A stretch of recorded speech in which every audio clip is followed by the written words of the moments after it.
Good morning, everyone. Thanks for being here. My name is Michael Brown. I work for an organization called Civic Commons, but many of you I know as a member of the COO governance group. I'm one of the co-founders, so really pleased to see everyone today. So I'm here to kick us off and give you a welcome to the day, but we'll start off with our land acknowledgement, understanding that we are in the homeland of the first peoples of this land. We raise our hands to honor all of the descendants of the Coast Salish people. We thank them for their hospitalities as the first people of this land and for our continuing use of the natural resources of their ancestral homeland. We honor the immense, immeasurable, and often unrecognized contributions and sacrifices of the Coast Salish and Indigenous people, and we acknowledge the ongoing disparities, racism, and political invisibility experienced by Coast Salish and Indigenous people of this land. So, logistics. Bathrooms are to my left. We have exits this way, but also up. And then of course there's food and other items there for you. So let me just give a brief overview of Communities of Opportunity. Almost 10 years old, Communities of Opportunities is a partnership of the public sector, King County, philanthropy, Seattle Foundation, and most importantly, community. We came together to build a new model, a network of how we address health, housing, and economic inequities in the region. The work that we do happens in place, so we recognize the work ongoing in community, but then we also do a lot of work around policy and systems. Because overall, what we're trying to do is transform conditions for every resident in King County. So, how does that relate to what we're doing today? Actually, before I almost forgot an important thing. I need to do an intro to other governance group members and staff. So first of all, let me acknowledge Elsa. Elsa, if you want to raise your hand. So Elsa is our director for COO. We have a lot of staff also around. Governance group members, I don't see anyone in the room, but I'm assuming there might be folks on. Okay, Gloria, if, no one in the room will see you, but we'll just acknowledge that Gloria is online. So we have that. So here is our work for today. So Communities of Opportunity wants to create and pilot systems change that create greater equity. So the commercial affordability pilot is an example of that. You're all here because you're working on and or interested in similar things. So our intent today is to share out the commercial affordability pilot results and learnings and connect across other strategies for commercial affordability and capital access for small businesses, entrepreneurs, historically and currently disinvested in. We hope that today supports ongoing connections, learnings, and thought partnerships for real tangible improvements to move this work forward to support thriving local small business ecosystems and to support the communities, jobs, and people. So you have a welcome packet that I think you received that provides more information about speakers and some of the work that they're doing. So the real star of today is our moderator, our facilitator, Ishmael Nuñez. And Ishmael is a partner at BDS Planning and Urban Design, where he leads their work on racial equity and culturally responsive placemaking. He's a national leader in the intersection of race and place. His work on Black affirming and culturally responsive placemaking has been featured around the country in workshops, panel discussions, and trainings for place management organizations. Ishmael is leading several engagement projects in Puget Sound, including many for King County and the city of Seattle. With an applied social and racial equity lens, he seeks to cultivate environments physically, professionally, and interpersonally for stakeholders with diverse backgrounds. Ishmael is also a member of the COO Commercial Affordability Pilot Development and we're really grateful for his facilitation of today's conversations. Ishmael.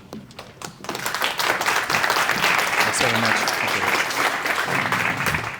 Hello, everyone. Whoa.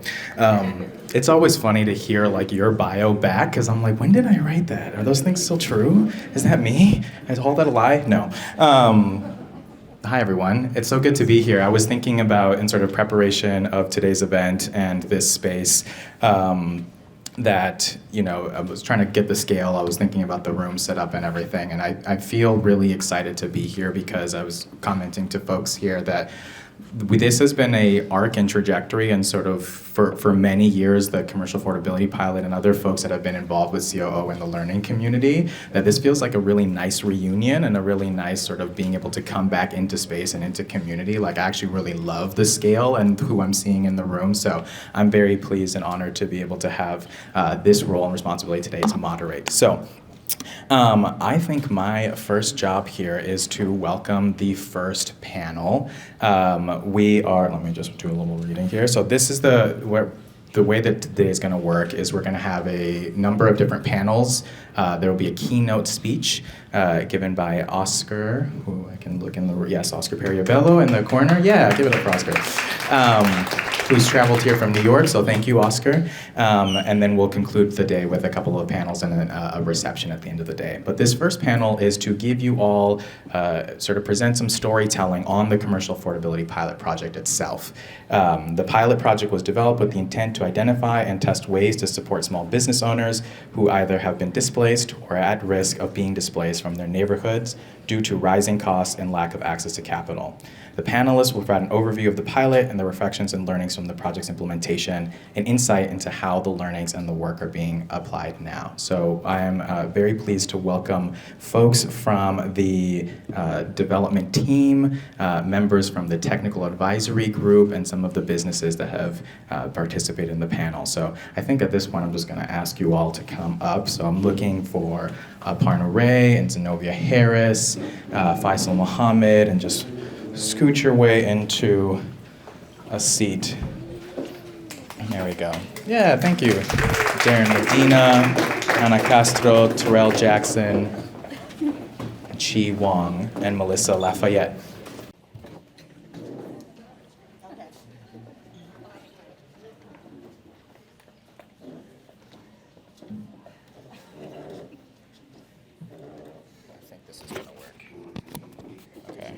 Testing. All right, great. I think actually the first thing that we'd love to do to give folks a little bit of an overview, and I think maybe one of the most resonant pieces of sort of telling this story is a video that was produced at the culmination of the pilot work produced by Michael B. Main. And so I think if we could run that now will be sort of how we just get settled in here. Sorry, all out there.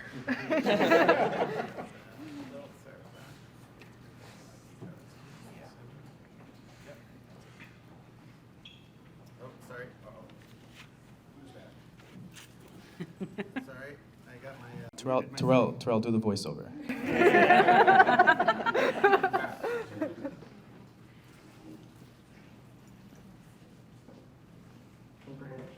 Particularly in low-income communities of color.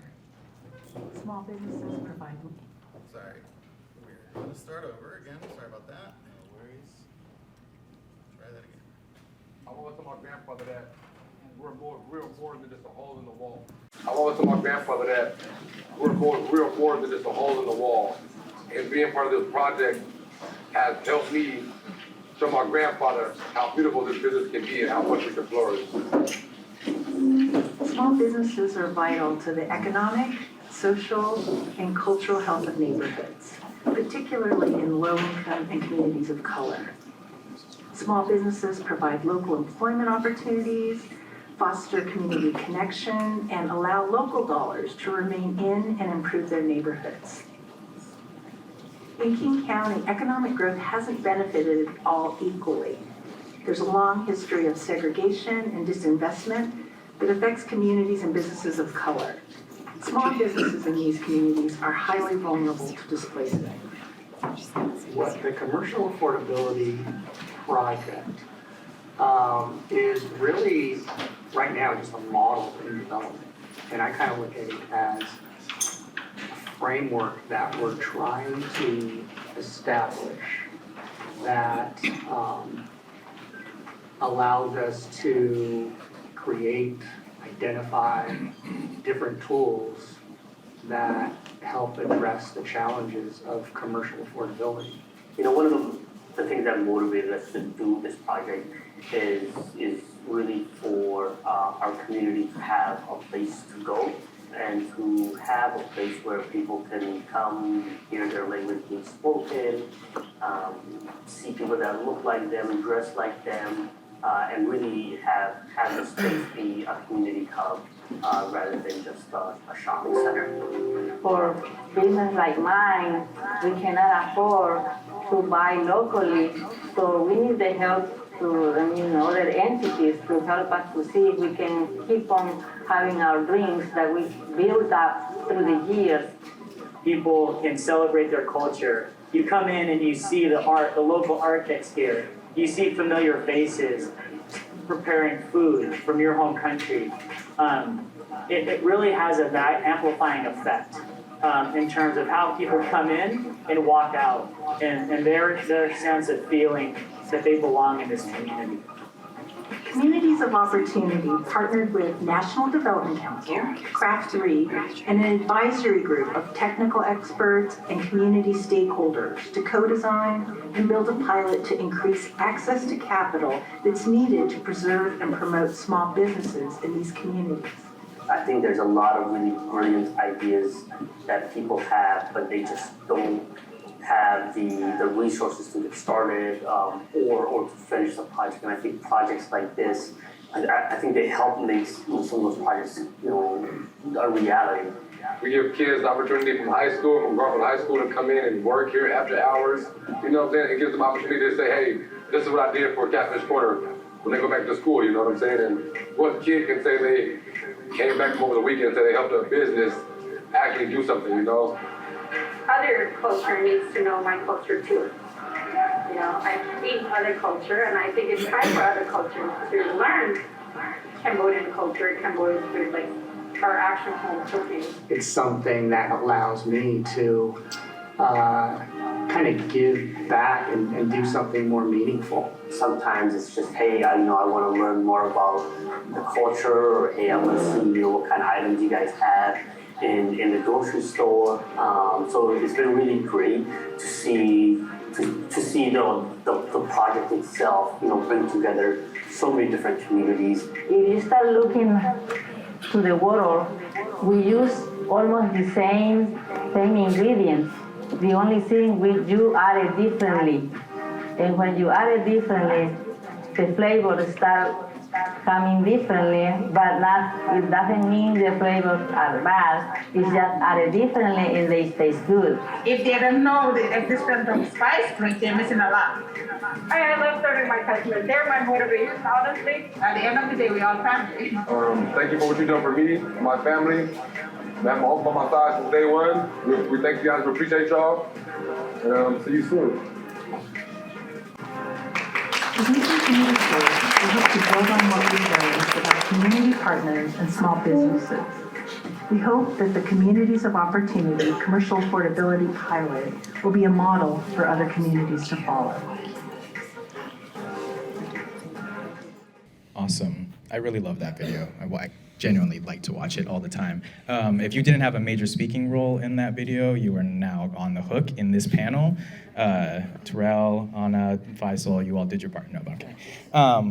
So I wanted to just start and do one very quick framing and sort of context, and then we'll ask all the panelists to do a brief introduction of yourselves and sort of your role, how you've been a part of the project and the pilot, and then we'll go through a couple of questions that we've prepared. The framing that I wanted to start with is, and this really came up as we were preparing for this session and having some conversations with some of the folks that here on the panels, that as we were, trying to remember everything that happened a couple of years ago in 2019 and 2020, realized that there have been a couple of different timelines. I'm taking this from Darren there. There's a couple of different timelines that we have to recognize. One is the timeline around the development of the pilot and the development of the program, and the other is the timeline around the experience of the businesses. And so we have sort of the context of where folks were in 2019 and 2020, and as it related to being sort of initiating this effort and this pilot and the program and all that goes into the thinking around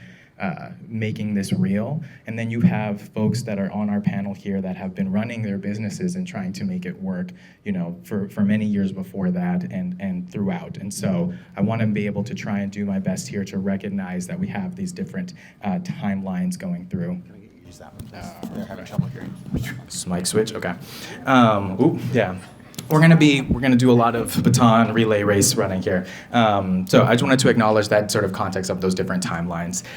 But would love to begin, and maybe we can have someone pass that microphone down the end to Terrell. If you would just do, we're just looking at each other. If you could just do, we'll go down the line and I'll give you all this microphone and just do a very brief introduction of yourself and sort of what role, why are you here? What is your part in all of this? Well, my name is Terrell Jackson. Hit the button. There you go. I think that's it. Oh, I see right here. Yeah, go. Try one more time. Hello. There we go. All right. My name is Terrell Jackson, owner of Jackson's Catfish Corner. Yes. And I'm the head chef right now at Jackson's Catfish Corner. But I'm here today because I have a success story from this project, and I would love to share it with you guys when it's my turn. But I was a young entrepreneur, not knowing which way to go. Had the opportunity to meet a nice handful of people here, and I actually had no idea that I would be in the position I am today. I was so scared and just so afraid and not know where I was going. But with the great help of Mr. Darren, he helped me by the hand and got me to where I am today. And I thank you very much. But I have more to say, but that's it for right now. Thanks, Terrell. I'm Darren Medina. My background, my training is in architecture, but my career has been in designing and developing restaurant and retail spaces for a long time. So my role in all of this was providing technical assistance to, well, at the front end, kind of helping with the program and the development of the program. And then as we got into the pilots, providing that technical assistance to the small businesses like Terrell, and Faisal. So. Hi everyone. I'm pleased to be here to share a little bit of my history of the Salvadorean Bakery. I am a co-owner of the Salvadorean Bakery in Y Center. And it was founded in 1996. And with my sister, Aminta, we never thought that we'd be here sharing the history of the Salvadorian food. It was a challenge, it is still a challenge, and but we overcome many obstacles, and we are here to share the pilot of the King County and the NDC that offer us as a community.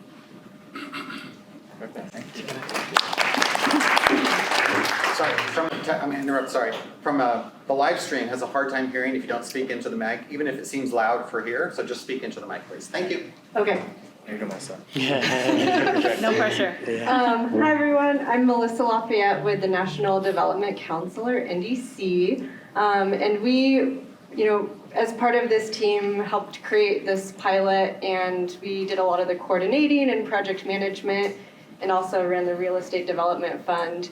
And it's an honor to be here just with everyone who participated and helped put this together to talk about it and actually talk about how we're putting into practice some of the learnings from it. So thanks.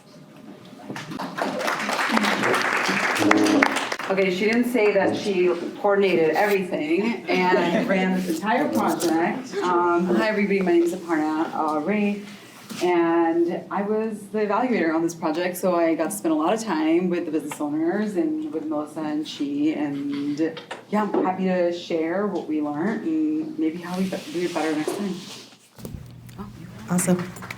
All right. Good morning, everybody. My name is Zenovia Harris, and I am the Chief Executive Officer for the Kent Chamber of Commerce. I'm also a serial entrepreneur. I used to say that laughingly, jokingly, like, oh, I have all these jobs, but it really boils down to being a woman and not being paid properly. So I lean into these skills that I have, and one day maybe I'll be paid properly and have one job. And so I'm in this space because I was part of the tag team, so my job really was boots on the ground, going in and finding out who would be a great, not who would be, but who could we bless with this opportunity, right? And who would trust us with this opportunity, because this was probably very scary for folks to have something like this come to their door. So in this capacity, I was just more of a tag member, boots on the ground, and because I'm a serial entrepreneur and I run a chamber of commerce, it's very important for me for economic development and that to be equitable. So thank you for being here.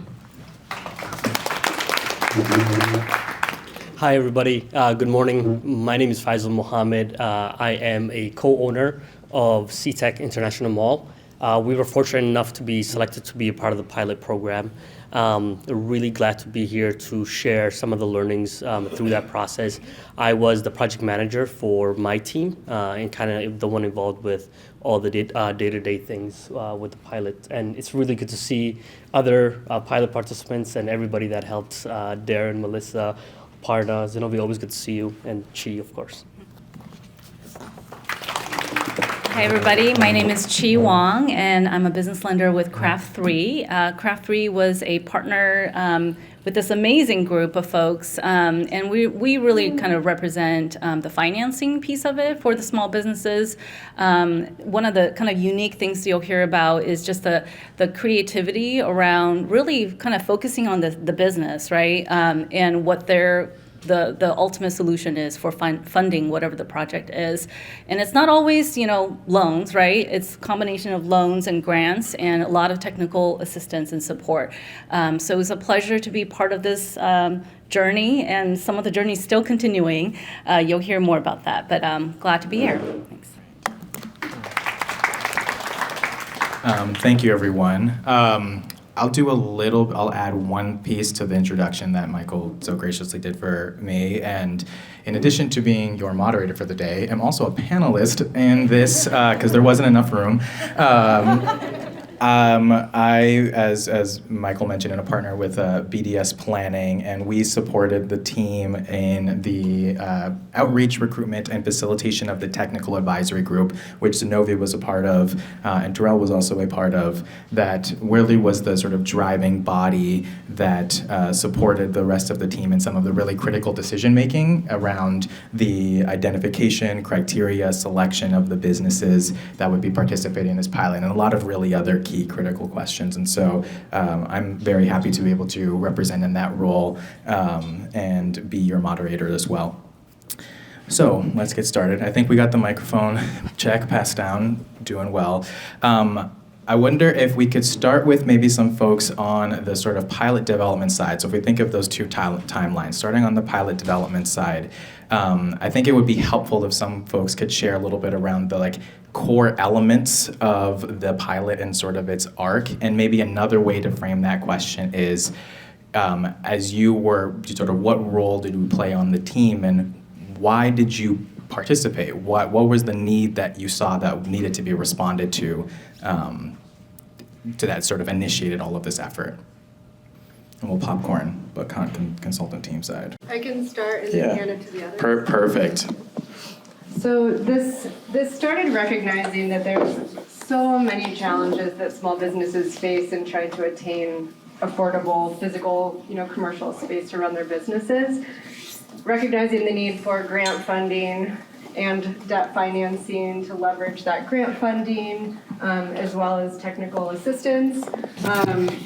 Developing a commercial space, running a construction project, designing a space, that's an entire, many different skill sets and careers that people develop expertise over decades in. And for a small business owner to pull all of those different pieces together requires a lot of experts and support. And so that's kind of how we started just thinking about what are these different pieces that are needed, and not one of these organizations here today holds all of those. So that's why there's a huge crew of people up here, because it takes a village to put one of these projects together. So NDC has expertise expertise in real estate finance. And so that's kind of the piece that we held as an organization. Chi, do you maybe want to talk next about the small business finance piece? Sure. Yeah, we were fortunate to be part of the team, the consulting team. Is that what we called ourselves? I don't know. It's been a couple years, so. And we bring the expertise around business finance. And I think again, what was kind of unique was that we knew that whoever was selected to be part of the pilot, and we didn't know starting out like how many it was going to be. It's obviously we have constraints around timeline, what projects are shovel ready, right, and also funding constraints as well. But the neat thing was the idea of surrounding that business, whoever's selected in the pilot, and really kind of centering the issues around what the business needs based on where they were at. And each business and nonprofit, they were at different stages, right? And they needed different things, and they had different capacity to take on debt or not, right? And so that was really cool, and sort of testing I guess a kind of a hypothesis that we have about just the traditional ways of doing things, of getting a loan is, in a vacuum is not good enough, right? We need to be collaborating as government, as nonprofits, and as community-based organizations. But back to kind of Ishmael's question about sort of the earlier stage with the TAG members, community, what does that mean, right? Like, and who defines community, I think is one of the questions you asked. And we really relied on the TAG members. What does TAG stand for? Technical Advisory Group. We relied on those folks to help us identify, what projects do they know in their communities that represent what the community wants and needs, right?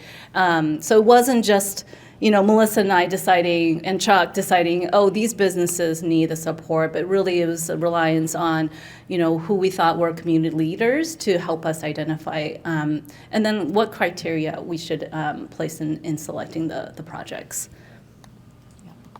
I'll jump in here really quickly, and then I'd love Aparna to go after. There you go, hot mic.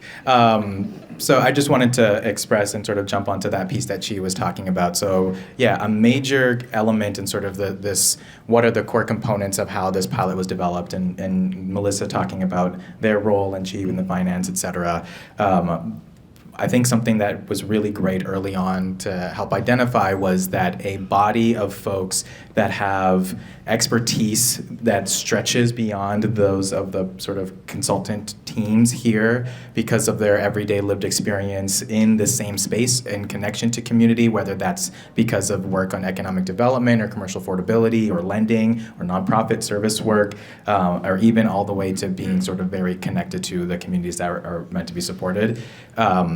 Was the identification that body of people was going to be the best guide and guidepost for the development of the pilot and sort of its ultimate impact. And so, as I mentioned earlier, we're fortunate to help in the sort of construing of that group and the facilitation of that group. But really, as folks have already mentioned and Chi mentioned, it would be meetings with us, and then it's like we have to bring this to the TAG to be able to help us point us in directions. And as Chi mentioned, which I'm sure will come up several more times, there were a lot of very big questions, and I think one of the themes that I've been reflecting around this was sort of risk and trust, and you can think of that in a very sort of traditional sense around the experience of businesses, but also sort of the risk and trust of this being a pilot, and that we were going to make sure that decision making and guidance was led by folks closest and on the ground. So we'll be referencing the technical advisor group, and obviously have some members here as well today. But Aparna, I'd love for you to talk a little bit about the evaluation and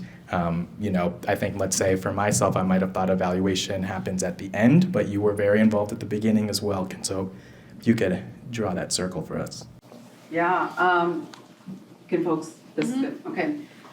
Yeah, so, before I talk about evaluation in the context of this project, I think it's worth saying that evaluators are not neutral, objective, third parties, right? We are walking in to any environment with a point of view. We're also looking at the relationships and the data with our own, you can call them biases or you can call them points of view, right? And so I certainly walked into this project as also a serial entrepreneur, a woman of color, an immigrant, somebody who speaks English as a second, fifth language, and paying attention to the dynamics and how we were coming together and how we were making decisions.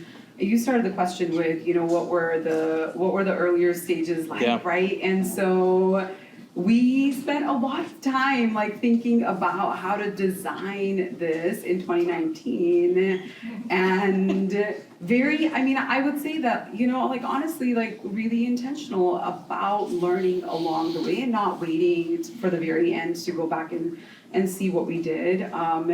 A lot of times, if you've worked with evaluators, you know that there's a hypothesis and we're out here to see if it is or isn't. And in the case of this project, we didn't actually have a hypothesis that we were working with. We're throwing a bunch of spaghetti on the wall and seeing what's going to stick. And there was a bunch of stuff that stuck. And we started kind of our learning journey. We started with doing, 25, 30 interviews. We did 5, and then we went into lockdown. Right? We did 5, and then we went into lockdown, and then we were doing everything virtually, and we were doing everything on the phone, and there's this tension, I think, in our region that played out in that even earliest phase, which is most of us are monolingual. We speak English, we communicate in English, and the people that we were trying to get information from, maybe they didn't always speak English well, or right, and then we're in the pandemic. There are a lot of stressors. We're doing it on the phone, and so as an evaluator, I will say that one of the challenges, and I think also the blessing or the opportunity, is being adaptive in the moment and just flexing, right? We're just running with it and using translation services and doing all kinds of those things, right? So I think that was the early phase of the project, as well as working with the TAG members, right? In our virtual world, I know that we're all Zoom pros, Zoom, Teams, Slack, WebEx, we all do it, we know it. But literally people didn't know how to mute themselves in March of 2020, and there's 24 people on a call. So yeah, it was really interesting. Yeah, developing a theory of change virtually, right? This is the thing that you do with sticky notes and whiteboards and in person with humans, and now we're moving it all online. And yeah, so I think from an evaluation point of view, is the need to be adaptive was really, really huge.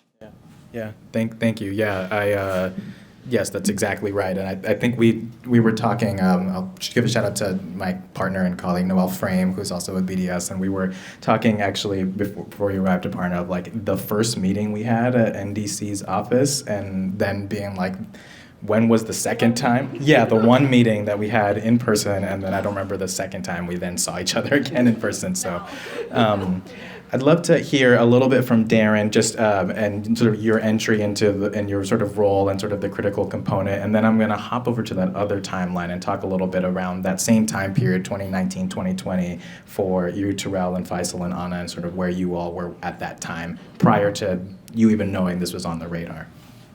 So I stepped in actually kind of late. It was summer of 2020. And it was through someone else that was on the project, introduced me to Chuck, who introduced me to Melissa. And then I think the next week or the next day, they said, we're gonna have a tag call, which I had no idea what that was. And again, being online on Zoom was brand new to everyone. But I didn't know that it was gonna be 20, 30 people. And I wasn't sure if I was supposed to be there to represent anything at that point, because I didn't know anything. But that's kind of how I jumped into this. And so what I provided then at that point was just my experience in the development process. So we talked about, timelines, the program itself, and then timelines for development. And so with my experience in development of restaurants, retail spaces, that's what I was trying to contribute to the team, just so we can understand where all of these projects would be within that timeline. And then what type of opportunities and support can be provided along that path. And so again, that was my role in that initial phase. And then it became helping, once we identified those pilots, what help can I provide within their development process. So. Yeah, thank you, Darren. So let's hop over to that other timeline and sort of 2019, 2020, and I'd love to hear from Faisal and Anna and Terrell a little bit around where you all were at that point, again, sort of before this is on the radar and even something that you're, brought to your attention. You're looking at me. Oh, Anna picked up the mic. She gave it to Terrell. I'm going to give you this right here. In 2019, I was at my Skyway location, and I was getting emails from Chi offering me, help from the city. And like I said, it went from, I think I was meeting one time, and then after that it was like, oh, turn everything in by mail, and like everything got shut down.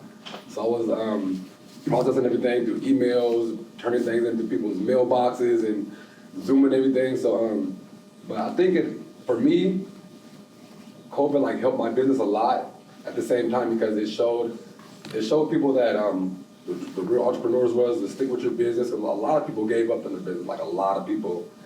And we had to go from eating inside to online ordering, and people were scared to spend their money, so that affected the restaurant business a lot. And so I think I just stuck through it with Chi, lots of motivation, calls and emails, stuff to stick through it. And I actually had a college student that helped me a lot with my business plan. So, and I wish she was here today, because she did a lot of work for me, like lots of number crunching and calls and things like that. And I seen her a couple weeks ago, Chi, I don't know her name, but she was jogging down the street, and she stopped and got a little teary-eyed, because I told her, this is your work that you helped me do, so I gave her flowers when I seen her. But I was just, when I met Chi, it was just doing right at the beginning of COVID. Everything was just turning paperwork by mail. So, but I stuck with it, and again, great success story. Well, in 2019, I remember when the COVID, they announced that we need to close and blah, blah. I thought the Salvadorean Bakery is ending. Because we had a lot of customers that like to dine in, and it was a very tough year. And thinking that being an immigrant and coming from a country that it was a civil war, everything came up to my mind, and thinking, wow, you know how people start saying, oh, they will lock you up, they will not let you go out. And so every negative thing came up to my mind, but then we start thinking about what we will do to overcome all these negative things. Then they said you cannot eat inside your restaurant, you have to just try to see how can you just take out food. Sell anything but not eating inside. So we came up with an idea. So we arranged everything, and then, like he said, we did better with the pandemic because a lot of people came and helped us. And in that moment, I saw the community get together. There were a lot of people that called us and say that they will help us in any way that we can get help. And also we are a big family, so we all came together, and the community of White Center, I can say because I belong to the CDA since they opened the entity. I remember there has been 21 years. We celebrated last weekend, last Friday, the CDA. And I remember Helen and Hugo, they were a lot of help trying to do social media for all the community, for all the businesses in one center. So I can say that it was a learning experience, and I feel that the bad things can become good things for some people, and for us, we learn, get to know new people, and got more unite with the community. And then we met Chi, and then Melissa, and Darren. And I feel that for me, I am kind of shy to say things, and I'm afraid to meet people because I feel that sometimes not everybody can be nice. And I'm very pleased to say that I feel very comfortable with Darren, Melissa, and Chi. They are great people to work with. And also with the CDA, Helen is a wonderful lady that can understand any language, even yeah, and also, I mean, Hugo, he speaks Spanish, but I mean, he's really good help. And I don't know what to say. Thank you. And I would like to give a huge thank you to Hugo, because he was huge in the community.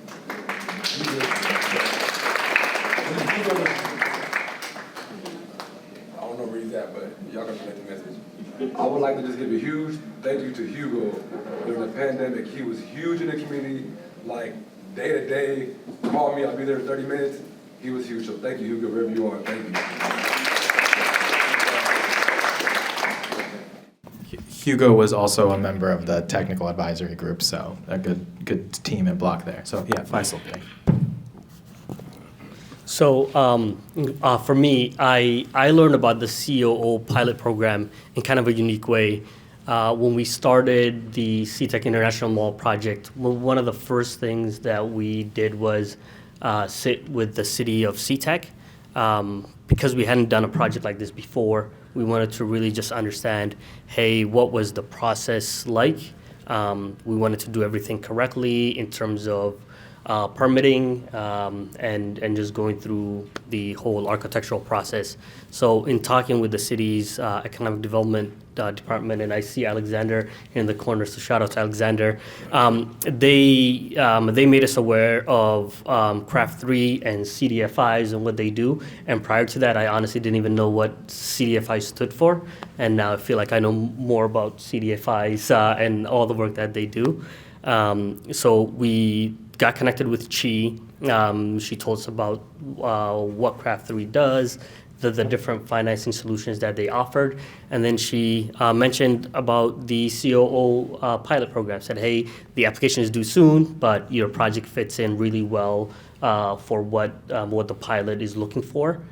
So we applied to the pilot program and then became a part of it. So the great thing for me was the knowledge sharing that occurred as we went in the process. So we started with the city. They were able to share information with us. They shared with us the Chamber of Commerce, who also shared with us about Craft 3. Craft 3 shared with us about the pilot. And then, now for anybody that ever wants to see the project, I offer tours and show people what this pilot program did. And I also try to just give back to anybody in the community that's doing any project that's similar and pay it forward, I guess. Yeah, thanks, Faisal. I want to take that actually in that transition there, because when you and I talked before in prepping for this, one thing that I was really impressed by, and I think is really a testament of the work, and I've heard this in several of the panels as we were preparing, that obviously this was a lot more than a transaction, and clearly there's a lot of folks at the front of the room, and a lot of, to Melissa's point of sort of it takes a village. But, to hear, Faisal, you talk a little bit about being in a position and, being oriented to trying to make this effort work and this business work, but then growing into I won't say a leader, but growing into someone that is comfortable in the regards of like, I now can help others pay it forward and I can help educate others and keep this sort of cycle going. And so I think one of the testaments and sort of the successes of the tag is, or the successes of the pilot is members, businesses and tag folks that, you know, it didn't sort of just end at the development of the pilot or sort of the success there. You have Terrell coming up and being able to be a representative and continue to be a voice, and Anna, you know, the same, and you, Faisal. And so I think that's been a really excellent takeaway and reflection that I've seen from sort of the output of this work. So thank you all for being here. On the topic of the tag, I want to jump a little bit. And so one thing that I think is going to be important, I want folks, the audience, to understand, this is our responsibility here, that we're talking about a model. So Aparna was right in sort of the theory of change and beginning, and it's like we're not quite sure where we're beginning and what the components are, but over the course of the development of the work, we definitely had some what we can now reflect back on in learnings as sort of the model and the components of that model. I want to start with one component, which is around sort of the community-centeredness and the tag, and then I'd love for folks to talk about some of the other components of sort of the model and sort of reflections and takeaway. But for Zenovia and Terrell, as members of the technical advisory group, I've already shared a little bit around sort of the intent. I want to hear a little bit about sort of your experience and you know, you had to be involved with those big questions around criteria and some of the early questions around sort of even the structural pieces. What do you feel like the tag gave and sort of gained in the pilot development? Yeah, that's a lot, right? But sometimes you're invited into space to help, right? But then you find out that maybe you're not really helping, and it's not a space where you can ask questions and you can be real and you can be honest. And I remember sitting on those calls and just wondering about, like, we talk about helping folks, but we never really talk about wraparound services. And what I saw the tag do was be a wraparound service. That's why there's so many people on this panel and so many people involved, because when you're talking about a community of folks who are marginalized or a community of folks who normally don't have opportunity, we have to recognize that you just can't give them the opportunity without giving them the skills and without giving them the support. And I think that's what the tag did, and it opened up this conversation of why are we, even when it came down to like the different businesses that applied, why do we want this business? How is this business going to work within community? How are they going to give back? There are businesses that technically could have taken the money and only worried about themselves, but somehow through the work of tag and choosing the right people, you have folks here that are willing to share what they did, folks who are willing to give folks their flowers, right? All of those things are important, and that's really how you build community. So the tag program, or the tag group, I think is what we were called, the tag group was like the most open, honest, group that I've ever been a part of, because everyone stayed in their lane. Everyone was very intentional about the work, and they asked the right questions. Even if it wasn't the right time, they asked the right questions. And I think that was the big takeaway for me, is just being in community with folks who really wanted to make a difference, that were interested in the wraparound services. And there were folks on, and I don't know how many people were on the tag committee, but we would literally be in community finding people, and I'd be asking, well, do you speak another language? Because I need to go down to this restaurant and I don't speak Spanish, and can you come and assist me? And it was just this open place for that. So I think the tag, now I've got lost in what the question was, but I think the tag community for me is something that I think should be a model moving forward for any pilot program, right? You cannot help a group of people if you do not hear from the group of people what they need. And you can't really go and ask that group of people what they need if you don't have people that are in that community, right? And so it just is not that easy to just take money and I'm gonna give you $1 million, but I need somebody that looks like you, sounds like you, works like you, understands you, to offer you that. And that's really the important, and I appreciate the way TAG was built in order to create that space for all of us. Thanks, Zenovia. Terrell, you were also a member of the TAG. Yeah, if you could talk about that experience too. Yeah, my experience for TAG was an all-around learning experience. A growing experience, because there was some, like, just for the simple business plan, I knew my business plan in my head, but of course y'all wasn't on black and white, so y'all can read this if it's good enough. So I had to do that, and it goes the numbers question again. And like I said, it was a learning process for me because it takes all of these things to run a business, and it helped me learn what I was missing. Everyone stayed in their lane as far as whose job title was what. She helped me out a lot with the students at Seattle U. So I tell people a lot, like even today, from when I do a project at my restaurant, I'll still run to the Seattle U kids. Like I'm like, hey, let's go to Seattle U. These kids would love to have to put on their resume. So I mean, I'm still learning a lot. This young man right here, we have history. He has history with my grandfather from back in the day. Like, so to see that is just a big full circle learning experience. Still growing, and I still like open more locations. So I have my business partner, Mr. Renee Nelson. She's been helping me a lot doing this. So come to Kent. Yeah. So like I said, I'm still learning. I'm still. I tell people I'm 10% out of 100, so I have 90% of growth to do. So yeah, I'm just here for learning experience, and they taught me a lot. Like my project was $1 million, and I thought like, where am I gonna get this money from? And she said, stick with me, meet the right hands, shake the right hands, turn the paperwork that you need, and we're gonna make it happen. Went over budget, but but it worked out. We're all happy here today. My family's happy. Like I said, still learning experience. So thank you for everything. Yeah. There was a moment I remember. So as yes, we're in 2020, and it's all a fade for me at the time. But we're meeting all these folks repeatedly online to do all of these meetings and have all these big discussions.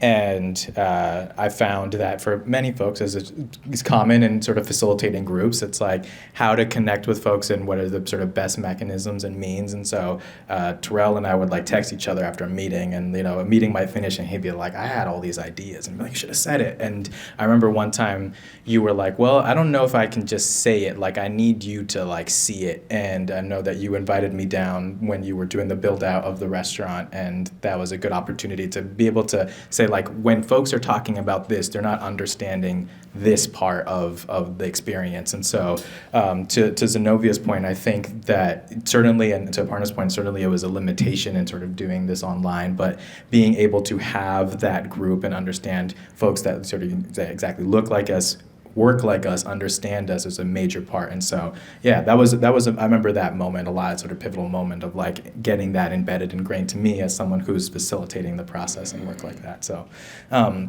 I wanted to go to some of the folks, Chi, you've been named a lot, you've been getting dropped a lot, to talk about some of the other sort of components of the program and sort of the model, and how you, from your perspective, came into sort of, okay, we need to now talk with the tag about this, or we need to sort of build this out a little bit more. There was obviously the questions you brought up earlier around, we didn't know how many businesses or how we would sort of divvy up this money, et cetera. And so I wonder if folks from the sort of consultant team could speak a little bit around some of the like core components that ultimately became the pilot, and sort of your process as it went along, and bringing some of those things to the tag.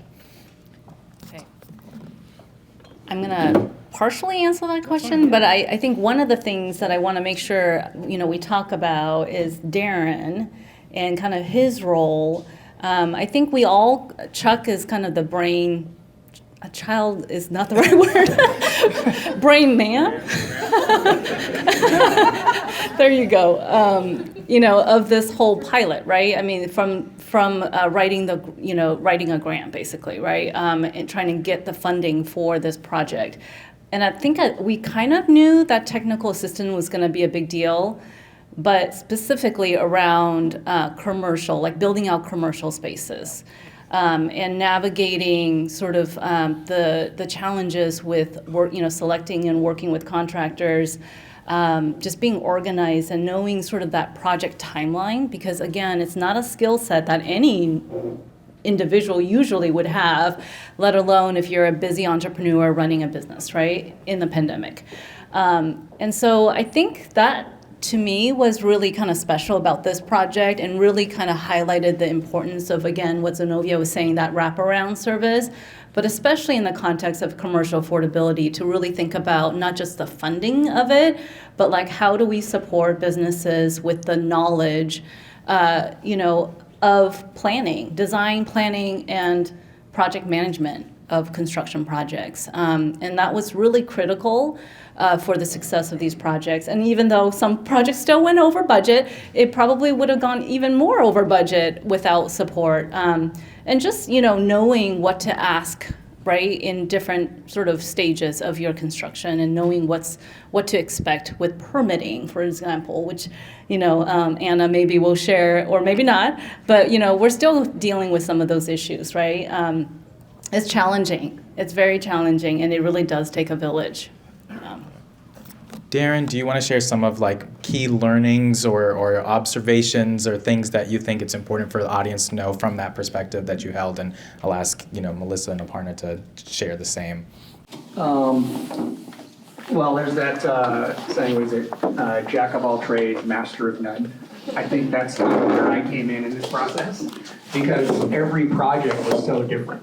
And the needs, from a technical standpoint, were very different. Fortunately, I had enough experience to be able to kind of fill the gaps where needed. First, identify where the gaps were.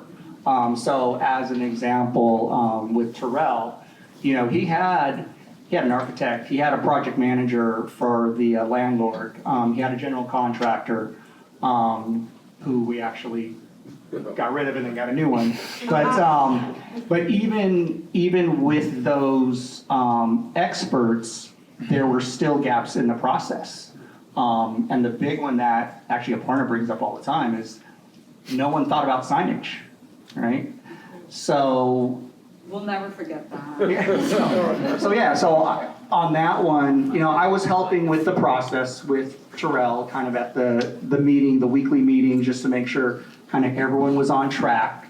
But then for signage, I just jumped in and designed the sign and got it permitted, and so we had a sign up, right? But it's things like that. Even though you think you have all the right people, there's still gaps, and there's still kind of a community that needs to surround the business to help them, because again, they don't know where the gaps are. They don't know what questions to ask because they've never gone through it, right?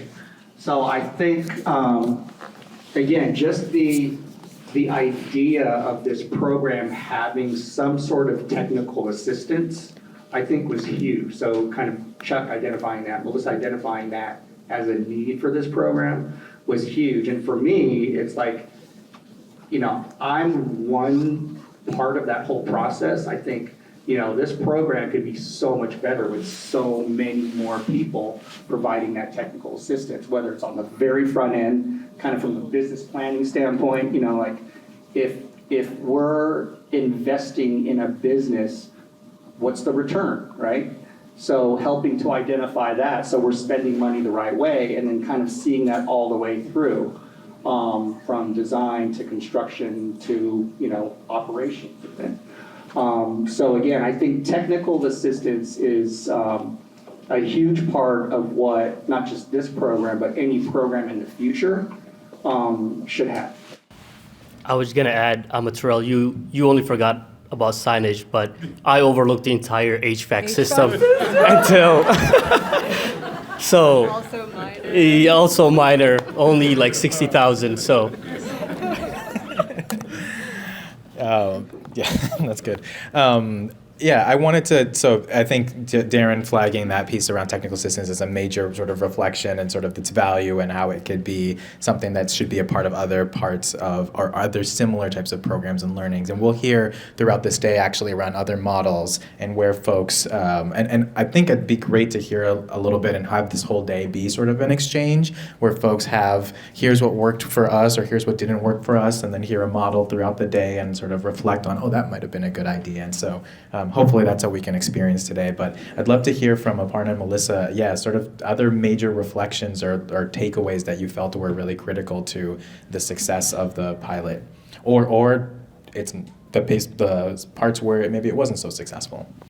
Yeah, I think for me, one of the other key learnings was the importance of just timing. This pilot, just due to the funding source, was time constrained. I think we initially had a year.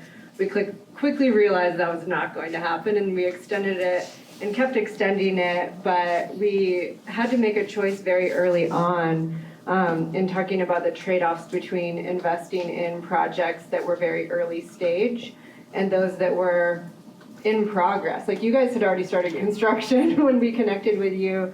Terrell, same with you. Your project was already in motion, and we talked about the project going over budget and, you know, missing some pieces related to the signage. A lot of that, I think, would have been mitigated to some extent if we had been involved earlier. But that would have meant that the project would have taken, or the pilot would have taken twice as long. Because these real estate projects kind of have a life of their own.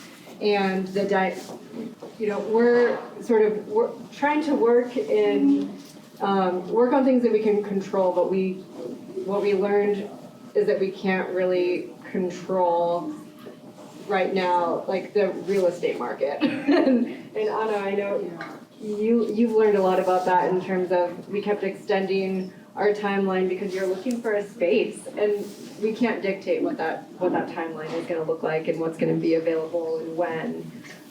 So for me, the importance of timing and having a long runway to be able to invest in projects at different stages monetarily and with the technical support has been really critical.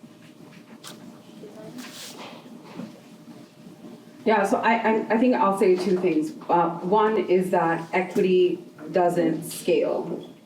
Equity is really hard to scale. And the other thing is that, like, we can't change things that we're not going to acknowledge. And so Dan, if he's here, is going to hate me, but he left. He's here. Okay, conveniently. And so I think that as an evaluator looking and spending time with all of these folks, the bureaucracy of government is not always really compatible, or is rarely compatible with the objectives of this kind of a pilot and this kind of a process, right? And yeah, like, what are our biggest learnings? Like, the county needs to be ready to deploy capital ASAP. And I don't know that at any point in the project they were ready to do that. There were big lags there. The county values lots of documentation in a really specific format, and and look, I think, like, as you're hearing everybody on this panel talk, like, you should be picking up on the fact that it required people to be really nimble. It required people to be really responsive and available and adaptive, and that's not how the government doesn't work like that, right? Like, they're like, it's 4:00 on Friday, I'll see you on Monday. Like, someone needs a sign on Saturday, so what's gonna happen? And so I don't know what that means for, next phases of this kind of work, but I do think that, yeah, like, there's value in being nimble. Also, just like notice who's up here, is, with one exception, all people of color. And we also need that, right? Like, the decision makers that we're interfacing with are not it.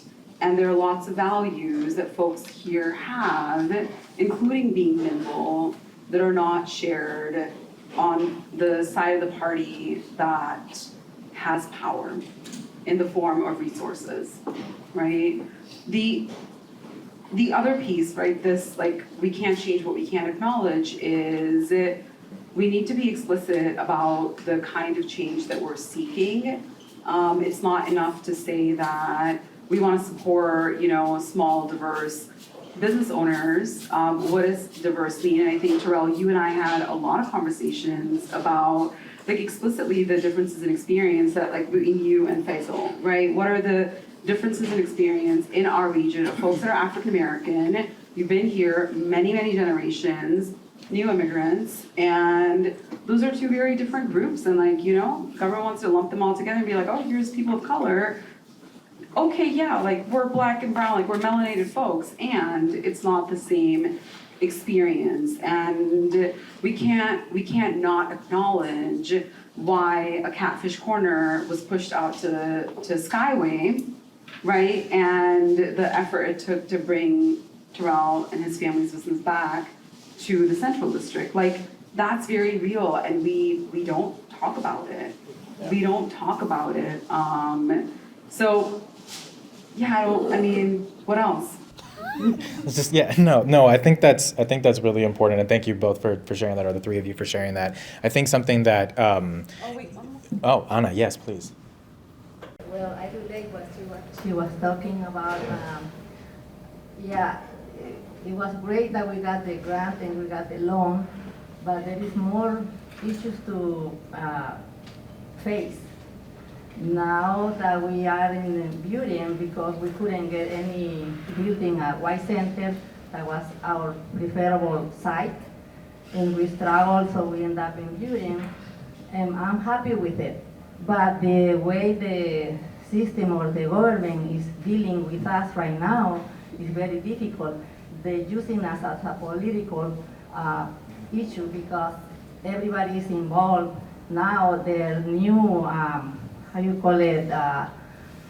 the new zoning, they changed the way they want us to build. When we bought the lot or the building, we were very happy because it was perfect for us, not the way we wanted, because we wanted to move the Salvadorean Bakery to a bigger building, but we couldn't afford it. We didn't have the funds to do it. So we ended up getting that small corner. It was already a restaurant, a small little restaurant before, and we thought, this is it. It's nice, it has a parking lot, and we want to do a drive-through, and it has a very back lot on the back. But now the city said that they want us to do something, put in trees, which is a lot of money that we will spend, and we don't have those funds. Now we have to wait until they decide what can we do with the construction. So that they're holding up, we're paying the money to Craft 3 for a year already. So we need somebody to really understand what's going on, because I don't know. And I'm glad we have Darren, and my son is involved. My son is involved with the project, and he's still talking with Darren. They went to the city of Beauty to talk with some of the council members, and they haven't come up with any decision. So in the meantime, we're spending a lot of money. And it's not about just the grant or the loan, it's about we don't have enough funding.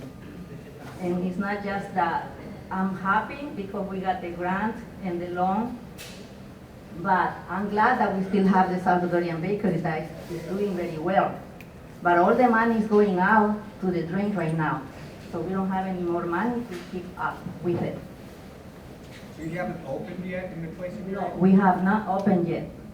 We haven't even get the permit to start the construction. Did they change the zoning after you bought it, or did you just not? And I can speak to that.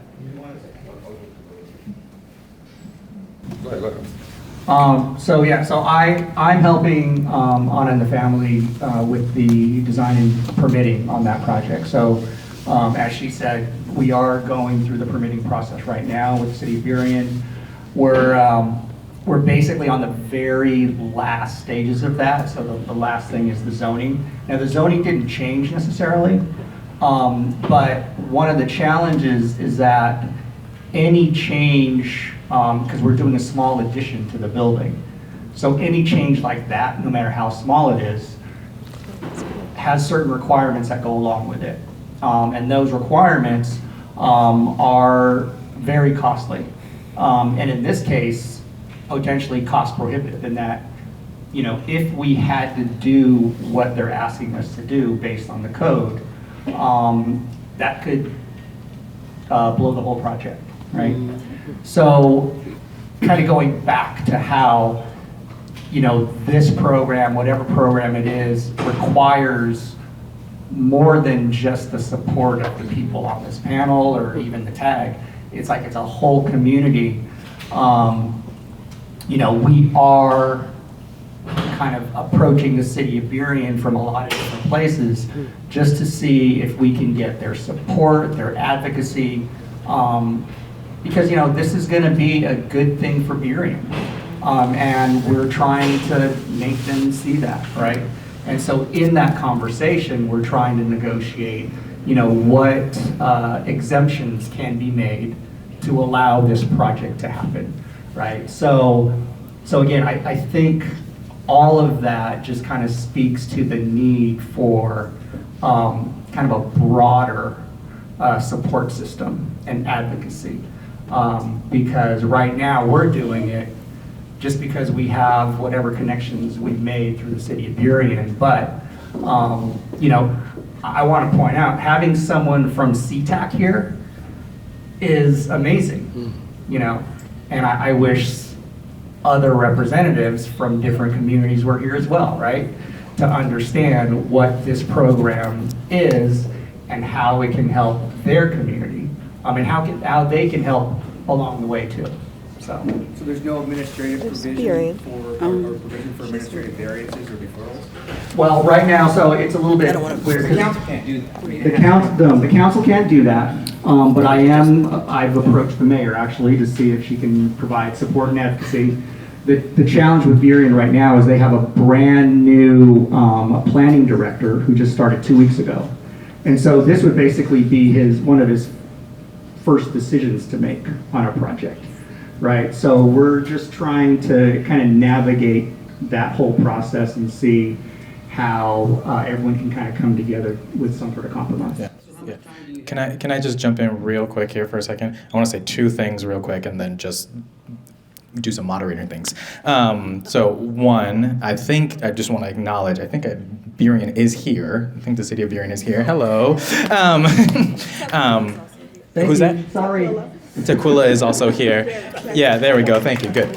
And so to the point that I was making earlier, sort of the conversation of the day, I was actually kind of glad that this was coming up because I think our second panel, we got the city of Seattle here as well, and that will be represented on that panel. And so, which is a good tie. This is me sort of showing my cards of wanting to see that sort of sectoral approach, which is not represented in this panel, and have that be part of sort of that next discussion. And so I wanted to just have an opportunity for folks on the panel to, and I know Faisal, you wanted to say something in Zenovia, but maybe we can go through, and Terrell, great. Maybe we can go through and we've got about, doing math, like less than 20 minutes, 19 minutes or so left. And if folks just want to share sort of a final sort of thought or reflection as we've had this discussion today, and again, sort of for our audience around the development of sort of next steps, where you are now, what questions do you hope are asked or are being responded to as we think about, a discussion like this in a couple of years and saying, for this next program that was beginning in 2023 or 2024, where should folks sort of be and where do you want this to go in this work? So if folks, we can just do sort of a final word. I know that Terrell and some folks already had the mic, so maybe I'll pass it back over to you all to start, and then we can round everyone out. I'll just start off with this young lady. As we are grant recipients and take on loans and things like that, I want to thank you guys at the same time for letting us get grants for $1 million. But at the same time, as you guys do this, I think it's very important that the pilot reaches back out to the business owners within a year or so to make sure the business is still doing good. Because yes, we got $1 million, well, that's a lot of money, but anything could happen within that year. For example, for her, trees might cost $145,000 to get knocked out or put in. Now she's back in a position to where she's gonna lose her business or have a big lump sum on her name. So I just think it's very important that we reach back out to the business owners to see what has been added to the plate, because as we pay our loans back, we may need to take out another loan on top of that, and you guys don't want us to reach out with other people, so I think it's very important that you guys reach back out to the owners who you guys have invested in, so we don't lose businesses and lose what we invested in over a couple $1,000s, you know. So I think it's very important that we just reach out to back to the business owners within a year or two to see what's going on with them. I think that's very important. Besides that, thank you guys, appreciate it. Do you all want to go? You go first. Okay, yeah, I don't want to belabor the point, but when we're talking about just the way that grants are given and this whole model around reimbursement grants, I have a bunch of feelings about it that I won't say today because I have absolutely no idea who's listening online. Yeah, so it's a mess, right? And so thank you for that liberty. So it's a mess, but let me tell you why it's a mess. And what I mean by that is if you don't have the money, you typically apply for a grant, which means you don't have the money. And so the requirement of you to shell out, let's say $100,000 to move your business forward, that's almost impossible. And so where is that expectation? And so for me, I feel like that's kind of this disguise of I want to help you. But honestly, I haven't figured out how to help you, and it really boils down to trust. You give money to people in advance when you trust them, and you trust that they're going to give it back. But when you start looking at the community and disparate communities, and you say, I'm going to give you $1 million, all you got to do is pay it out, and I'll give it back to you first, that means I don't trust you to be a good steward of this money. But I haven't done my due diligence to make sure that you are a good steward of that money. And if I believe that, and if I did the work, then I would give you the money in advance. And so my whole thought process around reimbursement grants, I don't think that that's a model that we should be using in a community that is not used to or not been afforded the opportunity for funds. It is a mistrust, in my opinion. Also, cities, municipalities, they have some responsibility to ensure that the businesses in their community they have the knowledge and the expertise. No one should be opening a business and not know the name of the person in the permitting department. They shouldn't know what type of system the permitting system is used. All of those things, I think, boil down to like education and making sure that, again, this whole idea around wraparound services is very important, and making sure that you start at the core. When you started, Terrell, you talked about businesses that, were not able to make it out of the pandemic. Some of them gave up because it was hard. It was difficult, but some of them literally had no other option. They had no one to call. There was no support system that they were aware of. Not that they didn't exist, they just weren't aware of them. And I'll speak from, a Chamber of Commerce perspective. A Chamber of Commerce, side note, so I'm the only Black CEO for any chamber in the state of Washington. What does that mean? That means that this idea that chambers are, good old boy clubs is real. Right? That's real. But the resources within a Chamber of Commerce, as you guys were talking about the issues, we're like, well, they should call the chamber. Things like that is what we need to make sure that our businesses of color are aware of, because your chambers in your cities have a lot of connections. They don't have all the answers, but they have the connections, right? And so just ensuring that, again, when, as a municipality, as a grantor, the reimbursement model does not work, making sure that you are not only providing the money, but providing the resources for folks to be good stewards of that money is also important. What I would like to see is, again, a continuation of this and more money and more projects in the communication piece. How many people know about these 3 stories, and are we doing a good job of putting that out? So next time when we go to the community, we are then trusted messengers within the community, right? And by we, I mean this entity, this pilot here. We have to be able to tell the story, because that story lends hope to other people. It also lends resources. How many people didn't know what a CDFI was? And so now they know, right? Those are all the things that I think we have to keep in mind, is that we have to shine a light on what's done. This was something good. It was something that we did to the best of our ability to make sure that it was equitable. And I think the storytelling around that is really important. I see a hand in the back of the room. Before we go there, anything else that folks want to share around what you would like to see, more of? Yeah, Faisal, and then Aparna. That was great, Zenovia. Thank you for saying all those things. And then I just want to say to Anna and Darren, SeaTac International Mall is a part of the Seattle Southside Chamber of Commerce. So happy to connect you with the chamber, who also serves the city of Burien. In terms of the advocacy. And then as far as the, just kind of my final thoughts on the CEO pilot program, I think as a small business owner, this pilot program really opened my eyes in terms of the challenges and what it really takes to make a business work with all the different folks that you see here. Two things that were really important for me was the flexibility / agility of the pilot program to help with the financing. So in Islam, Sharia compliant financing is a must, and in the West, it's almost impossible to find something that works.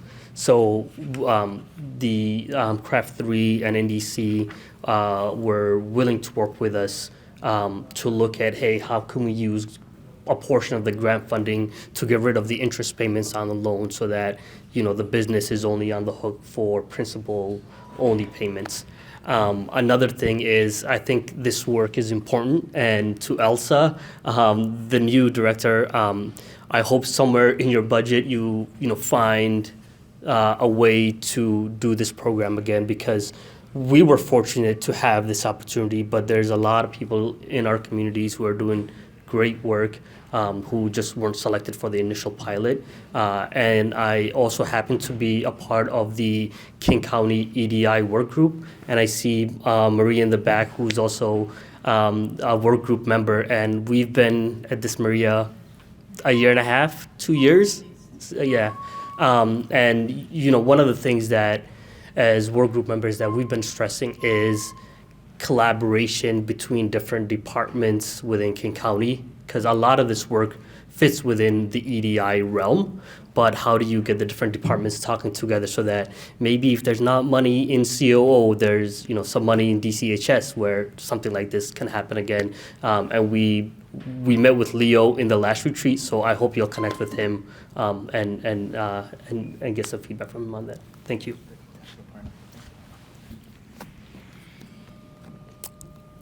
So I think, if this kind of work happens again, I hope that it happens again, and there's so much really good learning that can be replicated.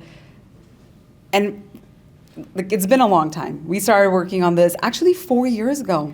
It was the fall of 2019 when we were younger and had less white hair. And we've lived through an incredible amount of trauma in the last 4 years since this project was dreamed and was executed, right? And since then, there's a lot of diversity, equity, inclusion work, the EDI, whatever acronym salad out there you're a part of. And what ends up happening is that it's about creating another process, another set of hurdles for people to cross in the name of equity. We're opening it up to you, so it's equitable. And I think there's an aspect of this project where it wasn't a democratic, let's vote on a bunch of projects and see who we should fund, right? In the tag, Zenovia advocated for Terrell as a tag member to get funded, right? Faisal came into the project through connections as well. Same with the Salvadorean Bakery. And there's a fourth project that's not here, and they watched this dynamic and they were like, I also want a chunk of it, and they're actually not here today. So, right, and I think that that's great. I think it's great that there were people advocating for small business owners so that they get a piece of a pie, which they're frankly entitled to. And so if you're going to do it again, great, do this. Bring the right people at the table who have the right connections in the community, and they're going to advocate and champion it, and they're going to make sure that the sign gets put and the HVAC system is working, and the permitting happens the right way. We don't need tons of processes and a really heavy evaluation protocol for it to be successful. I think this dynamic of I'm going to champion a business owner, and had anybody been at the opening of Catfish Corner, you would have felt it. You would have felt it in your core why this was the absolute right business to have granted to. Jump in as a panelist here too. I think for me, as sort of thinking of a sort of final thought and reflection, there's two things that have been coming up, and they're both related in what you said, Aparna, and what several other people have said. One of them was, sort of the decision making. Like, there were difficult decisions that had to be made in this process, and one of the things I really remember that the tag really emphasized was, in that piece that Melissa, you talked about that like tension of early on in the development compared to a term that was used a lot in this process is shovel ready. And some folks had already a location or already doing a build out. And I remember folks on the tag talking about this is a pilot and it needs to have some of the best sort of example. It kind of needs to work.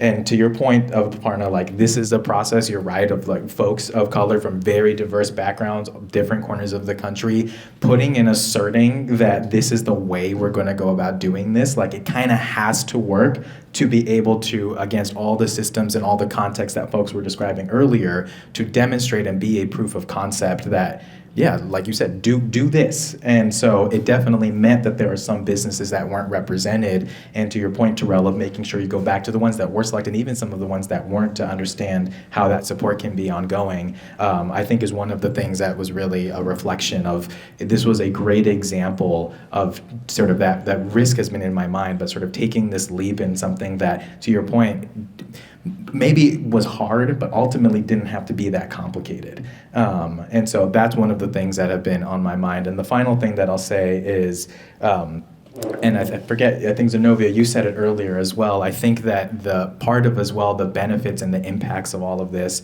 is this really like important relationship of, this is, maybe I'll say, more than economic development or business development. It's around the way a community is going to change or can be changed or uplifted. And so it is the way in which, Terrell, you have this ambition around what you want for your business, but you also wanted it to be in the CD because you wanted to have that image and that representation and that story arc come back from where your family and the sort of the legacy of what was there. And I know that was a big question, and you told me, like, all respect to Skyway, but that's not where the place is and where that impact is. And I think the same is true for you, Anna, and that sort of location of White Center is very important, and having to make these difficult decisions and being in Burien. So I think that's another important part of sort of this premise, and Zenovia, you brought it up earlier, that this is more than the opportunity of granting $1 million to a set of businesses. It is an investment in the relationship, in how communities can come together and uplift these places to be, places for belonging and vibrancy and thriving. And so yeah, that was my final. Anybody else? We started a little bit late, so I wanted to make sure we got to everything, and I know that there was a question. Any final thought? I think we got like 5 minutes, there we go. I just want to say that the program is good, that we are glad that we got the grant and the loan, but at the same time, we need to understand that it's not that easy, and that everybody, government need to know that small businesses are the motor of the whole nation, and we don't get accountable. Nobody think about small businesses, how we struggle. We don't get any break the taxes. Then they don't do that to us. They don't. So we need more organizations like you guys to help other businesses like mine, and to see, because if the government, the IRS, if you don't pay them, you're behind one day. They don't give you any refund. On top of that, they tax you more. They only give breaks to the big corporations like Boeing, Starbucks, and others, Microsoft, and we don't get any of that. And as a business owner, I work almost 24 hours. And government people don't know how small businesses struggle to survive. And some of them don't, and we have struggled to be there for 28 years paying taxes. If you add up all the taxes from 28 years, then let me know. Melissa, anything? I think just real quick, and this is kind of like a less like passionate note, but I think, Anna, you brought it up perfectly of the importance of small businesses in our communities, and I think while the pandemic made executing this pilot very challenging, I also think it was pretty integral to even being able to do it. Our state makes it really hard to fund small businesses. We don't allow it with putting local public dollars into private businesses. And I think that's it's misplaced trust. It's not trusting just the importance of small businesses to add tremendous value to our communities. And I think, so we ended up using some of the public health impacts of the pandemic to actually allow King County to fund these private businesses. And Zenovia, you talked about it shouldn't be a reimbursable grant. It wasn't. It was just that hard to get funding. It just took that long. This one is a lot. Yeah, but so I think just making it easier for businesses to access these resources and having them stable and permanent so that it doesn't just fund for projects, that we can fund many more into the future would be my takeaway. Yeah. Ishmael asked me to close, which I feel like, honestly, Anna, what you said is just right on. And I think we all have to kind of realize, like, supporting businesses really means supporting all of us, right? Like, I mean, do we really believe that businesses help communities thrive, and communities ultimately, we're all part of that, right? And so this notion of not using government funding to support for-profit, I am without words, because in my mind, there's just no better way to invest in your community than to invest in the businesses. And I'm really glad Alex is here. Wave. Alex is Anna's son and the next generation of Salvadorean Bakery. And so when we support these... I'm sure he's here with lunch, so I won't stall much longer. But the thought of supporting these businesses, it's also supporting the next generation, right?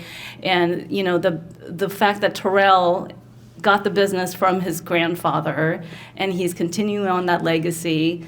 And I don't know, you with your cereal businesses and all of the handprint that you have in all the different projects that you've been involved in and communities, and we don't have time to talk about that, but like taking the learnings of an entrepreneur and spreading that out and really impacting more than just one community. It's just been a pleasure to be part of it, and I really do hope that we get a chance to continue this project, and with a longer timeline, right? Because we do need longer timelines to ensure that businesses are successful, not just to open, but like stay open, right? So thank you. Yeah, thank you.